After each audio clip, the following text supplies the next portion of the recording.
ज्या प्रकारे दिल्ली जंतर मंतरवर नीट पेपर फुटी प्रकरणावर आंदोलन सुरू होतं आणि त्यानंतर शिक्षण मंत्री धर्मेंद्र प्रधान यांनी राजीनामा दिला, तसंच मुंबईमध्ये सुद्धा याच सगळ्याला समर्थनार्थ या सगळ्या आंदोलनाला पाठिंबा देण्यासाठी मुंबईत सुद्धा विविध संघटना, म्हणजे दिल्लीत विविध संघटना होत्या तशा मुंबईत सुद्धा विविध संघटना एकत्र येऊन याच विद्यार्थ्यांच्या प्रश्नावर आंदोलन करत होत्या।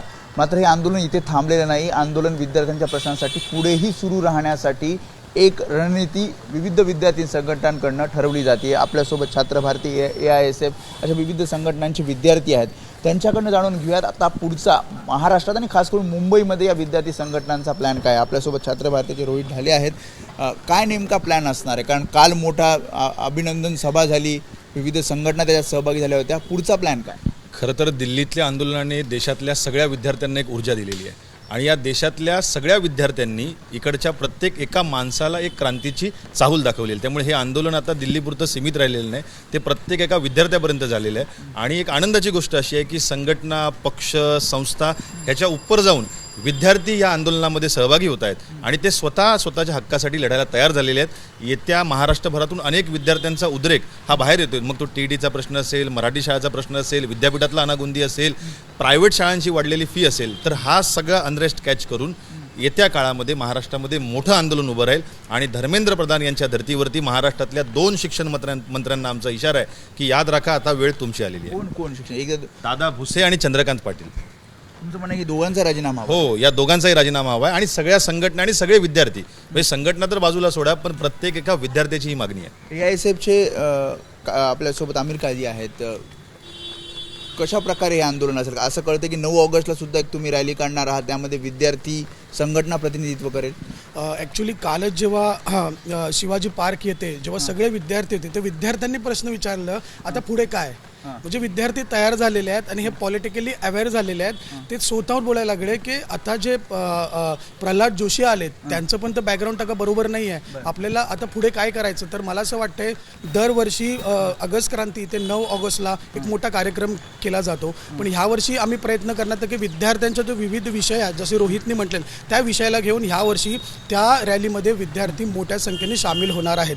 आम्ही इथे थांबणार नाहीत। हा आंदोलन आता महाराष्ट्रामध्ये किंवा मुंबईमध्ये आम्ही पुढे घेऊन जाणार आहेत। कोणकोणत्या संघटना यामध्ये सहभागी होत आहेत, काय तुमचं बोलणं? शिक्षणाच्या प्रश्नांवरती जितक्या काही संघटना आमच्यासोबत जोडण्यासाठी तयार आहेत त्या सगळ्या संघटनांचं आम्ही स्वागत करतो आणि याच्यामध्ये वेगवेगळे पक्षसुद्धा आमच्यासोबत जोडतात। जसं का काल पाहिलं, राज ठाकरे साहेब असतील, उद्धव ठाकरे साहेब असतील, या सगळ्यांनी आम्हाला सपोर्ट केला। तसं या प्रश्नांवरती जे कोणी आमच्यासोबत यायला तयार आहे त्यांचं आम्ही स्वागत करू। कोणकोणते प्रश्न असणार मुख्यत्वे? जसं त्यांनी सांगितले की नीटचा प्रश्न तर झाला, नीटमध्ये आवश्यकपणा आला पाहिजे, राज्यातले सुद्धा काही प्रश्न आहेत। नाही, आता सर्वात मोठा प्रश्न जो होता, जो धर्मेंद्र प्रधानांचा राजीनामा झाला पाहिजे होता। आपण बघतोय की मुंबईतला असेल किंवा महाराष्ट्राला किंवा भारतातला शिक्षण पद्धती ही पूर्ण खालावलेली आहे।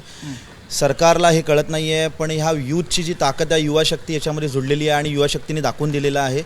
त्याचप्रमाणे या टायमाला जसं आपण बघतोय की महाराष्ट्रामध्ये TETचा जो मुद्दा आहे, TETची परीक्षा आपण बघतोय की त्याचा पेपर लीक झालेला आहे, तर TETचा मुद्दा आहे। रोहित म्हटल्याप्रमाणे चंद्रकांत दादांचा आणि दादा भुसेंचा राजीनामा झालाच पाहिजे। त्याचप्रमाणे MPSCचं तर आमचा मुख्य मागणी आहे की MPSCची जी परीक्षा जी आहे ती ऑफलाईन पद्धतीने घेतली पाहिजे।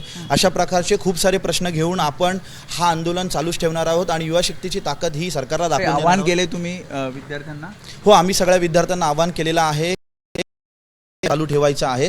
हा लढा आपल्याला असंच चालू ठेवायचा आहे। आपण बघतोय की हा दिल्लीपर्यंत सीमित राहिलेला लढा नाही आहे, तर हा महाराष्ट्र, मुंबई आणि सगळ्या भारतभर पूर्णपणे हा लढा पसरलेला आहे। तर आपल्याला हा लढा चालू ठेवायचा आणि विद्यार्थ्यांचे जे काही प्रश्न असतील त्या प्रश्नांवरती जनता पार्टी सुद्धा सोबत असते। हो, डेफिनेटली कॉक्रोच जनता पार्टीनेच हे सगळं एक संघ केलेलं आहे। त्यामुळे अभिजितचं, सोनम वांगचुकचं कौतुकच आहे, त्यांनीच या संघ करण्यामध्ये एक मोठा रोल बजावलेला। आणि 9 ऑगस्टला इकडचे विद्यार्थी रस्त्यावरती उतरत आहेत। मी वारंवार आपल्याला सांगतोय की आता पक्ष, संघटना, नेता हे सोडून विद्यार्थी उत्स्फूर्त झालेले आहेत आणि त्यांचीही मागणी आहे की आता आम्ही जिथे आहोत, आम्ही ज्या नगरपालिका क्षेत्रामध्ये आहोत, आम्ही ज्या राज्यामध्ये आहोत, तिकडे आम्ही उठाव करू आणि शिक्षणाचा प्रश्न या देशाच्या अजेंड्यावरती आला आहे आणि तो इकडच्या 17, 18 आणि 20 वर्षाच्या मुलांनी आणलेला आहे। त्यामुळे जसं त्यांनी सांगितले की सर्व विद्यार्थी संघटना म्हणजे कॉक्रोच जनता पार्टीसह इतर संघटना, काही राजकीय नेते, काही राजकीय पक्ष हे सुद्धा या विद्यार्थ्यांसोबत असणार आहेत। आणि जसं त्यांनी सांगितले की एक प्रश्न नाही, असे अनेक विद्यार्थ्यांचे प्रश्न, भागातले प्रश्न आहेत।